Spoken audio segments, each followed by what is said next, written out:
여러분, 아버지라는 단어를 들으면 어떤 이미지가 떠오르십니까? 엄마하고는 뭔가 좀 느낌이 다르죠. 저도 아마 개인적으로 엄마한테는 어리광도 피워보고 어떨 땐 짜증나면 엄마한테 짜증도 내고 그랬는데 아버지한테는 별로 그런 기억이 없습니다. 그 우리가 잘 아는 풀꽃이라고 하는 시를 쓴 나태주 시인의 시 가운데 아버지라는 제목의 시가 있어요. 제가 잠깐 소개해드리면 왠지 네모지고 딱딱한 이름입니다. 조금씩 멀어지면서 둥그러지고 부드러워지는 이름입니다. 끝내 세상을 놓은 다음 사무치게 그리워지는 이름이기도 하고요. 아버지, 이런 때 당신이었다면 어떻게 하셨을까요? 마음속으로 당신 음성을 기다립니다. 저는 늘 생각하는데 시인들은 참 천재예요. 이런 표현을 어떻게 했을까? 왠지 네모지고 딱딱한 이름입니다. 아버지 하면 그냥 떠오르는 게 왠지 네모지고 딱딱하지요.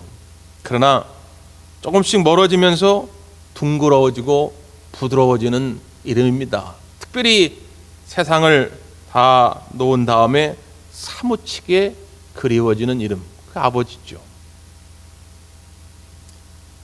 비록 딱딱한 이름이고 표현에 어색해서 자녀들에게 사랑을 다 표현하진 못할지라도 아버지의 사랑이 결코 엄마의 사랑에 뒤처지지 않죠. 저도 잘 어렸을 적엔 몰랐지만 크면 클수록 아버지가 그때 얼마나 나를 사랑하셨는가를 새삼 느끼거든요. 지난 3월 17일에 모든 매스컴에서 한 사람을 소개했어요. 세상에서 가장 강인한 아버지의 죽음이라고 하는 제목으로 많은 매스컴에서 소개를 했습니다. 딕 호익이라고 하는 분인데 80세에 하나님의 부름을 받고 세상을 떠났죠. 이분이 왜 세상에서 가장 강인한 아버지라고 하는 별명을 얻게 됐냐면 그의 아들이 엄마 뱃속에서 탯줄에 목이 감겨가지고 산소 공급을 제대로 받지 못해가지고 전신마비로 태어납니다. 일평생 휠체어 타고 다니게 되고 자기 의사를 표현할 수가 없어가지고 컴퓨터를 통해가지고 부모와 대화를 나눠요. 근데 그 장남, 큰아들이 15살 되던 때에 어디서 자선 달리기 대회 광고를 본 거예요. 그래서 아버지한테 아버지 나도 좀 달리고 싶습니다. 이렇게 얘기를 합니다. 그냥 혼자 뛰기도 사실 힘든데 휠체어 탄 아들을 그 앞에 놓고 휠체어를 밀면서 달리기를 해요. 근데 그 달리기를 하고 와서 이 아들이 아버지한테 아버지 달릴 때만큼은 내가 장애인이라는 생각을 잊어버리게 돼요. 난 장애가 없는 것 같아요. 이 말 한마디를 들은 아버지가 일평생 이 아들을 위해서 마라톤과 철인 3종 경기를 도전합니다. 그 횟수가 40여 년 동안 1100여 번에 이릅니다. 1100여 번을 마라톤을 하기도 하고 철인 3종 경기 수영을 할 때는 고무보트에다가 아들을 태우고 수영을 하고 사이클을 할 때는 특별한 의자를 옆에 만들어가지고 태우고 자전거를 타고 달릴 때는 휠체어를 밀고 달립니다. 사람들이 차라리 그냥 아들을 놔두고 당신 혼자 하면 그 정도 실력이면 놀라운 성적을 거둘 거라고 이렇게 얘기를 해요. 그때 그 아버지 하는 말은 나는 아들하고 뛰지 않으면 아무 의미가 없습니다. 내가 뛰는 이유는 오직 이 아들 때문입니다. 그 아들을 위해서 그렇게 40번 거의 80세가 다 되도록 마라톤 철인 3종 경기를 해냈습니다. 그래서 지금도 보스턴 마라톤 경주 시작점에 가면 이 두 부자의 동상이 세워져 있습니다. 오직 하나, 그 아들을 살리고자 하는, 그 아들을 사랑하는 마음이 그 아버지를 뛰게 만든 것이죠. 요즘 매스컴에서 하도 아동 학대에 관한 일들이 많이 보도가 돼가지고 특별히 아버지들이 학대하는 일들이 많이 있다 보니까 우리 아버지에 대한 이미지가 사실 좋지 아는 것도 사실이지만 제가 이렇게 보면 대다수의 아버지들은 자녀들을 정말 진심으로 사랑합니다. 여러분도 그러시죠? 혹시라도 아버지에 대한 좋지 못한 이미지나 상처, 부정적인 것들이 있었다면 우리 주님의 이름으로 다 치유되기를 바랍니다. 그리고 이제 또 여러분이 여러분의 자녀들에게 좋은 아버지, 좋은 어머니로 살아갈 수 있게 되기를 간절히 부탁을 드립니다. 오늘 본문의 말씀 가운데도 보면 딸을 너무너무 사랑했던 한 아버지의 이야기입니다. 우리가 지금 매주 예수님의 명령 앞에 순종하는 삶을 살자라고 하는 주제를 가지고 말씀을 나눕니다. 근데 오늘 예수님의 명령은 뭐냐면 아이야 일어나라, 이런 명령입니다. 이 아이는 지금 어떤 상태냐? 죽었습니다. 죽은 아이를 향해서 예수님이 아이야 일어나라 순종합니다. 이게 어떻게 순종할 수가 있습니까? 여러분, 죽은 아이가 이 예수님의 명령을 들을 수나 있나요? 죽은 아이가 스스로 일어날 수가 있나요? 그래서 오늘 본문은 사실 기적을 경험한 이 아이가 주인공이라기보다는 이 아이를 사랑했던, 그래서 이 아이를 데리고 예수님께 나왔던 아버지가 주인공입니다. 이 아버지의 이야기입니다. 아버지 들으라고 이 명령을 내린 것입니다. 아버지 보러 이 자녀를 이렇게 대하라고 이 명령을 들려주신 것이지요. 그래서 아이야 일어나라. 아니 목사님, 나는 아이도 아닌데 왜 그런 걸 나한테 말씀하십니까? 그게 아니라 오늘의 이 명령은 아이의 아버지와 엄마가 들어야 할 명령이고 순종해야 할 명령입니다. 자, 오늘 본문의 말씀은 우리가 49절부터 읽었지만 실상 40절부터 시작이 돼요. 앞에를 한번 확인해 보셔야 됩니다. 자, 41절, 42절을 한번 읽어봅니다. 41절, 42절 시작.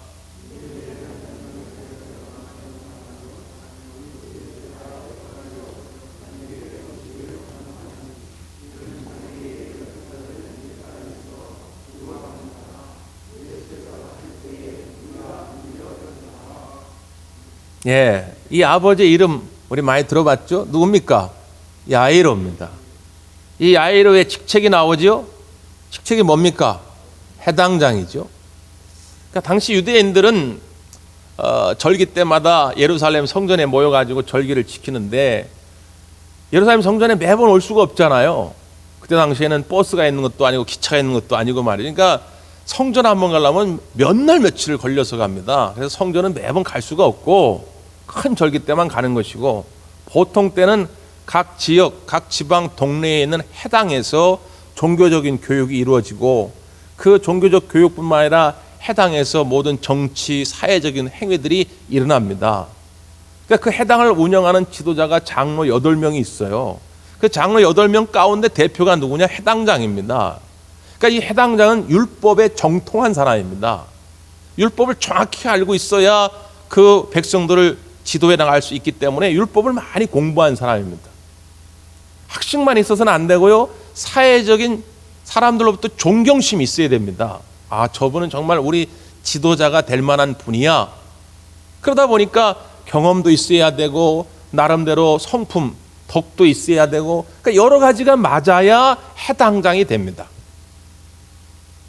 그런데 당시 예수님은 어떤 분입니까?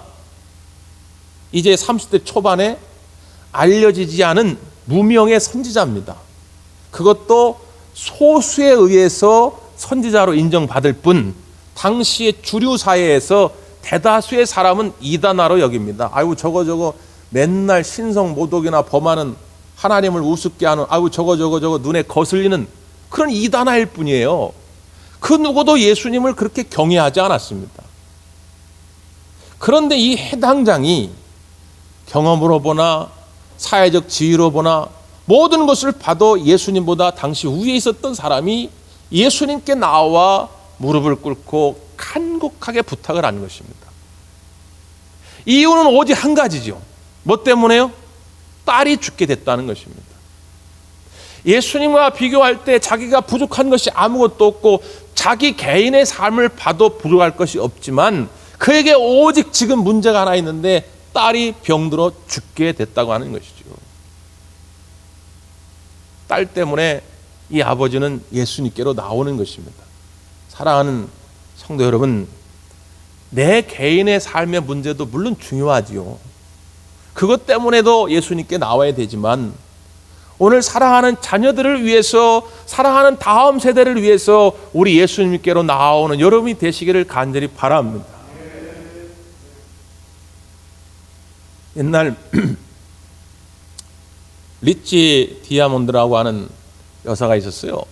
프랑스계 미국인인데, 이 리치 디아몬드라고 하는 여사의 남편은 목사님이었습니다. 근데 일찍 세상을 떠나셨어요. 남겨진 아이들이 8남매입니다. 여자 혼자서 8남매를 키운다고 하는 건 참 어려운 일입니다. 그러니까 더욱이 하나님께 나아가 매달릴 수밖에 없어요. 하나님, 이 아이들이 혹이라도 압이 없다고 멸시당하거나 놀림받지 않게 하시고, 이 아이들이 가난 때문에 주눅 들고 꿈을 버리지 않게 하시고, 이 아이들이 힘들다고 죄악에 방황하지 않게 하여 주시옵소서. 늘 그렇게 기도할 수밖에 없는 것이죠. 그녀가 그렇게 기도할 수 있었던 것은 자기 어머니가 자기를 위해서 그렇게 기도했던 거예요. 자기의 삶의 형편도, 자기 어렸을 적에도 그렇게 여유롭지 못했는데 늘 자기 어머니가 자기를 위해서 기도하는 것을 보았기 때문에, 나도 내 8남매를 위해서 이렇게 기도하면 내 8남매들이 나중에 나의 기도를 잊지 않고 하나님께로 돌아올 것이라고 하는 소망을 갖고 있었던 것이죠. 그래서 찬송시를 씁니다. 우리가 잘 아는 275장 날마다 주와 멀어져. 이게 그녀의 찬송시거든요. 날마다 주와 멀어져 그 크신 사랑 버리고 방탕한 길로 가다가 어머니 기도 못 잊어. 2절은 이렇게 되죠. 메마른 들과 험한 산 갈 바를 몰라 헤매며 영 죽게 된 지경에서 어머니 기도 못 잊어. 나 집에 돌아갑니다. 어머니 기도 못 잊어. 새 사람 되어 살려고 나 집에 돌아갑니다. 여러분이 사랑하는 아들과 딸을 위해서 그들을 살려내려고 예수님께로 나아가고 그들을 주께로 인도하려고 눈물로 기도하는 것들을 자녀들이 결코 잊지 않을 것이라는 것입니다. 지금은 안 듣는 것 같지만, 안 보는 것 같지만 그들은 듣고 있고 보고 있다는 것입니다. 여러분이 그들을 눈물로 그들을 위하여 기도하게 될 때 반드시 주님께로 돌아오는 역사가 있게 될 줄 믿습니다. 그렇게 사랑하는 딸을 살려내려고 예수님께로 나왔는데, 그 예수님을 모시고 자기 집으로 가는 그 시간까지 중간에 전혀 의도하지 않은, 전혀 바라지 않았던 한 사건이 등장합니다. 중간에 어떤 사건이 등장하죠? 12년 동안 혈루증을 앓던 여인을 고치시는 사건이 등장합니다. 아니, 지금 이 야이로는 마음이 조급해요. 지금 딸이 조금 있으면 숨이 넘어갈 것 같아요. 빨리 예수님 모셔가지고 어떤 조치를 좀 취해줬으면 좋겠는데, 예수님은 여유만만이에요. 그런데 참 놀라운 것은 가만히 이렇게 보니까 이 여자가 와서 예수님과 사람들 앞에서 간증을 하는데, 자기가 12년 동안 혈루증을 앓아가지고 많은 고통을 받았는데 혹시라도 예수님의 옷자락만 만져도 나을까 싶어가지고 딱 만졌는데 그 시로 자기의 혈루증이 나았다는 거예요. 이게 얼마나 놀라운 일입니까? 이 아이로도 알거든요. 당시 혈루증이, 물론 이게 당장 죽는 병은 아니죠. 만성 질환인데, 그런데 여자로서 이게 얼마나 고통스러운 병이라는 걸 아는데, 이건 도저히 그 당시 의술로는 나을 수 없다는 걸 아는데, 예수님의 옷자락만 만져도 나았다? 야, 그렇다면 예수님이 우리 집에 가가지고 우리 딸 붙잡고 안수기도 한번 세게 하시면 내 딸은 무조건 낫겠구나. 소망이 생긴 것이죠. 희망이 생긴 거예요. 그래 좋다. 조금 늦긴 했지만 빨리 가면 되겠구나 라는 찰나에 야이로의 집에서 하인들이 찾아온 것입니다. 그들이 이렇게 이야기합니다. 본문을 한번 보실까요?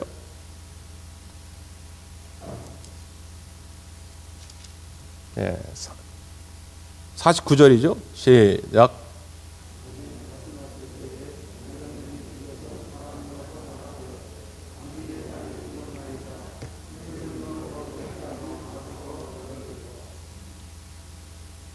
당신의 딸이 죽었으니까 더 이상 예수님께 구하지 말라는 거예요. 이미 게임 오버, 끝났다는 거예요. 참, 이럴 때가 너무 당황스럽고 원망스럽죠. 지난 한 주간 동안 모든 국민이 아마 응원했을 것입니다. 한강에서 손모군이 친구와 함께 술 먹고 잠이 들었다가 연락이 안 되고 실종이 됐어요. 일주일 동안 그 아버지가 얼마나 애가 타는지 SNS, 방송 모든 것에 다 소식을 전하고 우리 아들 본 사람 제발 좀 연락 좀 해달라고. 그래서 많은 제보가 들어왔다고 그래요, 사실. 그래서 찾아가 보기도 하고. 근데 결국 일주일 만에 죽은 시체로 한강에서 발견됐죠. 그때 아비의 마음이 어떻게 했습니까? 죽을 병일지라도 그냥 아직 호흡만 하고 있다면 그래도 희망을 갖는데 그 호흡만 딱 끊겼을 때 이 아버지의 마음은 어떻게 했냐 그 말이죠.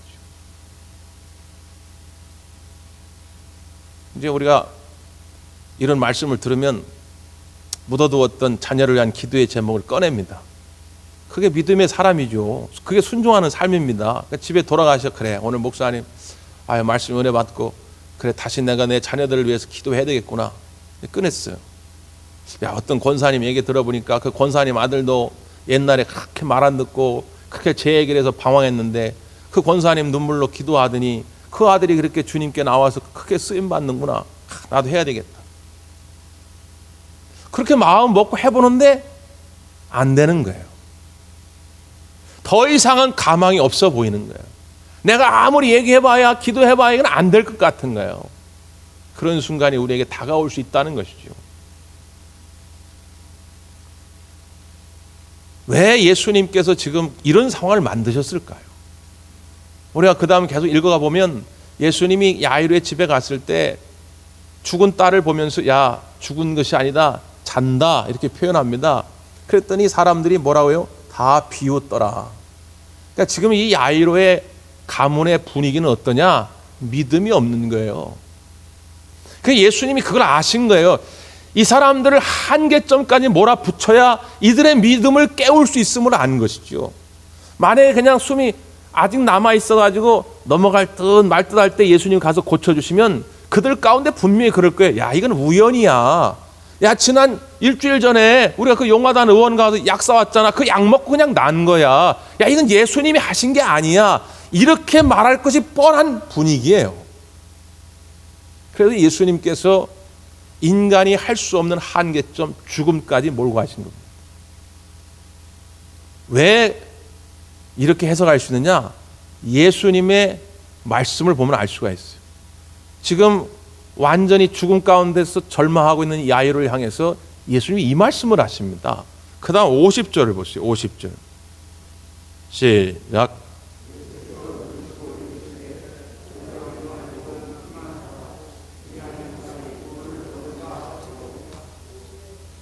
두려워하지 말고 믿기만 하라. 그래야 하면 딸이 구원을 받으리라.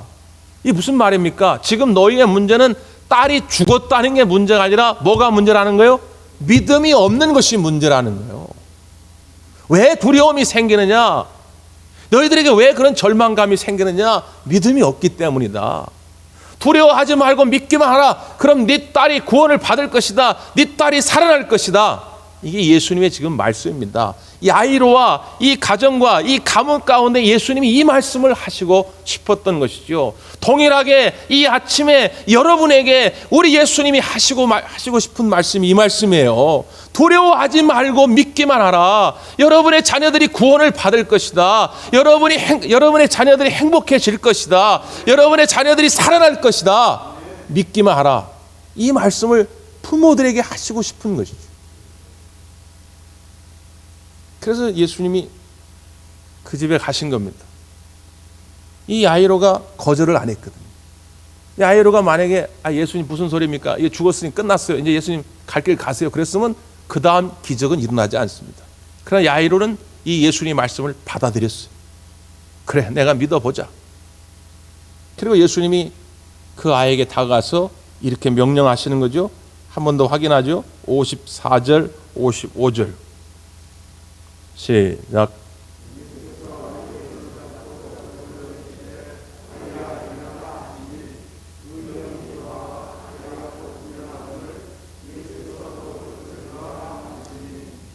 아멘. 아이야, 일어나라. 같은 사건을 기록하고 있는 마가복음 5장에서는 달리다 굼 이렇게 하죠. 아람어입니다. 그러니까 우리가 지금 이렇게 한국말을 쓰듯이 당시 이스라엘 사람들이 쓰는 말을 아람어라고 그러는데, 아람어로 탈리다라고 하는 말은 딸이라는 뜻이고, 쿰 일어나라, 스탠드업 그런 뜻입니다. 이 말을 주로 언제 쓸까요? 부모들이 자식들에게 이 말을 자주 썼거든요. 언제 주로 썼을까요? 아침에 애들 깨울 때. 유대인들이 아침에 늘 깨울 때 쓰는 말이에요. 달리다 굼, 아이야 일어나라, 아이야 일어나라. 저도 학창시절에 늦잠을 자면 학교를 가야 되는데 어머니가 깨우는 거죠. 한 10번은 깨웁니다. 성희야, 성희야, 일어나, 일어나. 매일 아침 깨우는 거예요. 이 아이가 죽어 있지는 않죠. 살아 있어요. 근데 자고 있어요. 자고 있으니까 아무것도 할 수가 없어요. 밥도 못 먹고 학교도 못 가고 공부도 할 수가 없죠. 그 깨우는 거예요. 아이야 일어나라. 예수님은 지금 그 관점에서 본 겁니다. 예수님은 복음서에서 사람이 죽었을 때 그 죽음을 잔다라는 표현을 많이 썼어요. 자, 두 가지 큰 이유가 있습니다. 첫째, 부활의 삶을 미리 보여주시기 위함입니다. 예수님에게 있어서 죽음은 영원한 것이 아니에요. 믿음을 가지고 죽은 자들에게 그 죽음은 죽음이 아니에요. 그냥 잠깐 잘 뿐이에요. 우리에게는 영생의 삶, 부활의 삶이 있기 때문에. 그러니까 예수님이 당시에 죽었던 사람들 다 쫓아다니면서 살린 게 아니거든요. 그러니까 몇 번의 사건을 통해서 부활의 삶을 우리에게 보여주신 것입니다. 우리가 예수님을 믿게 되면 우리에게 육체의 죽음은 올지 모르지만 영혼의 죽음은 없어요. 영생의 삶을 살게 될 줄 믿습니다. 이게 첫 번째 이유고요. 또 하나, 이 장면에서 예수님께서 잔다라는 표현을 쓴 것은 뭐냐면,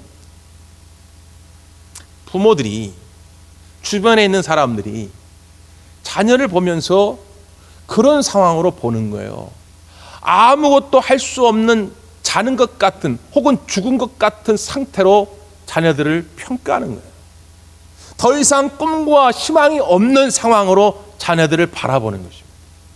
더 이상 해봐야 구원받지 못하고 더 이상 해봐야 성공하지 못할 것 같은 상황으로 그냥 스스로 판단해 버리는 것이죠. 더 이상 그를 위해서 기도하지 않습니다. 더 이상 그를 위해 축복하지 않습니다. 더 이상 그를 위하여 기대하거나 격려하지 않는 거예요. 그건 우리 주님의 뜻이 아니라는 거예요. 매일 아침 아이를 깨우듯이 여러분의 자녀들을 위하여 수시로 기도하고 수시로 축복하고 수시로 격려해야 한다는 것입니다. 일으켜 세우는 것은 여러분이 하는 게 아닙니다. 일으켜 세우는 것은 우리 예수님이 하실 줄 믿습니다. 그러니까 포기하지 말고 아이야 일어나라, 달리다 굼, 넌 잘 살 수 있어, 너 구원받을 수 있어, 너 하나님께 크게 쓰임받을 수 있어, 계속 선언해야 한다는 것이죠. 요한복음 7장에 보면 주님이 이렇게 말씀하시죠. 누구든지 목마르거든 내게로 와서 마시라. 나를 믿는 자는 성경의 이름과 같이 그 배에서 생수의 강이 흘러나리라. 누구든지 목마르거든 내게로 오라는 거예요.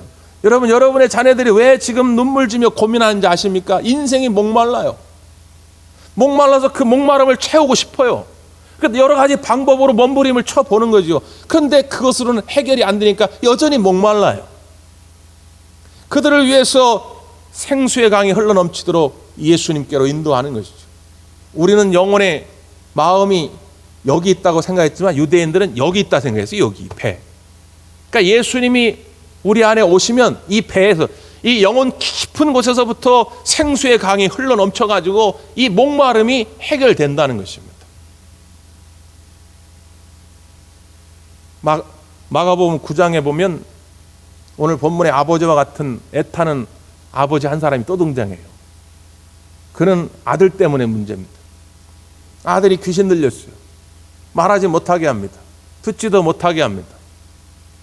거품을 물고 쓰러집니다. 피부가 파리해집니다. 불과 그리고 물이 있는 연못에 막 뛰어들게 만듭니다. 그럼 막 소리를 지르며 막 뛰어들어 죽을 것 같아요. 예수님이 묻습니다. 언제부터 이랬느냐? 아버지가 대답하죠. 어렸을 적 때부터입니다. 이 말은 뭐냐?